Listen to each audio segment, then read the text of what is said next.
Mga taga-Batang Maynila, nararamdaman niyo na ba yung pagluwag at pag-ayos ng mga kalsada ngayon dito? Dahil ngayon ay sa nalalapit na ang umupo si Mayor Isko, yung mga tao po ay nagkukusa na. Kaya naman kita niyo yung sa Carriedo, di ba? Sobrang luwag na. At yung mga nagtitinda doon na dati nakahara sa mga kalsada, mapapansin niyo ngayon ay halos wala na, umalis na. No, nagkusa na sila. So ngayon naman ay nandito tayo sa bahagi ng Paco, Maynila. So dadaan tayo dito sa kabaan ng Paco Market. Dito kung saan alam niyo po ba na dati ang bahagi na to ay pulong-pulo ho ng mga nagtitinda. So ngayon samahan niyo ako at babaybay natin itong ilan sa mga bahagi ng Maynila. Yun nga lang, siyempre mapapansin ninyo sa ibang bahagi or kalsada rito, talagang kabi-kabilaan po yung mga parking katulad ng nakikita ninyo ngayon. Halos yung iba nga ay nagdo-double parking, meron sa kaliwa, meron sa kanan. So yun po yung talagang isang problema dito sa Maynila, yung parking. Kaya naman talagang marami ho ang natitikitan dito. At siguradong pagdating ni Yorme at pag-upo niya, ay lilinis na naman ang kalsada. Sabi ko nga, kung gusto niyo magkasasakyan, dapat meron mo nang maayos sa parking, hindi yung kung saan-saan nagpa-parking.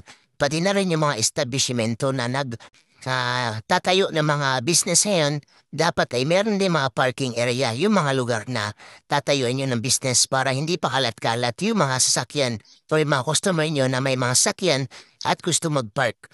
So yun po yung isa sa main problem talaga dito sa Maynila, kung saan yung parking, yung mga open spaces ay sinasamantala ng mga nagtitinda hanggang sa dumami na sila. So nung dumating si Yorme, si Mayor Isko ay nadisiplina po kahit na paano yung mga nagtitinda rito. Marami ang ayaw dahil ayaw nila na maging maayos yung Maynila dahil ang iniisip lang nila ay kumita ng pera. Although kumikita nga tayo ng pera, pero yung paligid naman natin ay nasasalaula. So baliwala rin. Maganda sana kung meron tayong disiplina and at the same time ay malinis yung ating paligid. So pagdating doon mas magiging maayos yung ating kapaligiran. Tulad ng ibang lugar rin sa ating bansang Pilipinas na talagang madisiplina po yung lugar. So sana yung Maynila, kahit na mahirap itong ayusin, ay pag merong leader talaga na merong tiyaga at merong dedikasyon sa kanyang trabaho, kahit napakahirap nitong ayusin, magiging maayos at maayos pa rin ito. So sana, pag-upo ni Mayor Isko, ay tulungan din po natin si Yorme sa pagkakaroon ng maayos na Maynila. So tulungan po natin siya, mga kababayan. Magkaroon tayo ng disiplina, magkaroon tayo ng pagkukusa, lalong-lalo na po yung mga nagtitinda. Kung maaari lamang ay ilagay natin sa tamang yung mga basura na nalikom natin sa ating pwesto ay ayusin po natin. Hindi yung basta-basta na natin itatapon sa kalsada at iaasa na lang natin sa mga naglilinis. So magiging doble pa yung trabaho ng mga naglilinis po, So sana maging responsable rin tayo. At ito naman, papasok na tayo dito sa bahaging ito.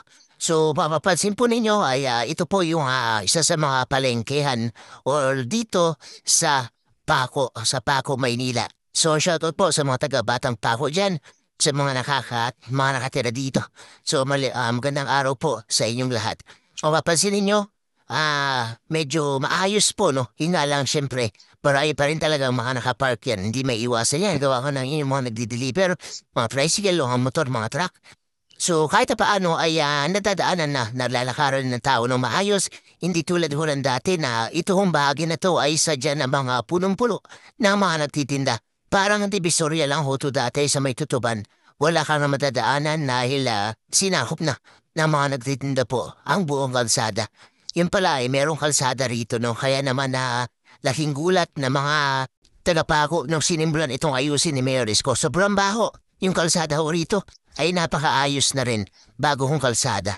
Nga lang sana panatilihin to na mga nagtitinda rito na maging maayos at yung mga basura para hindi na ulit muling madugyot at mababoy itong lugar nito.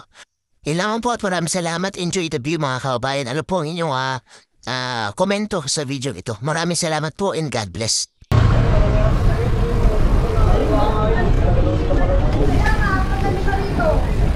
Anin yun, binigay rin ni ano. Ito, tignan mo.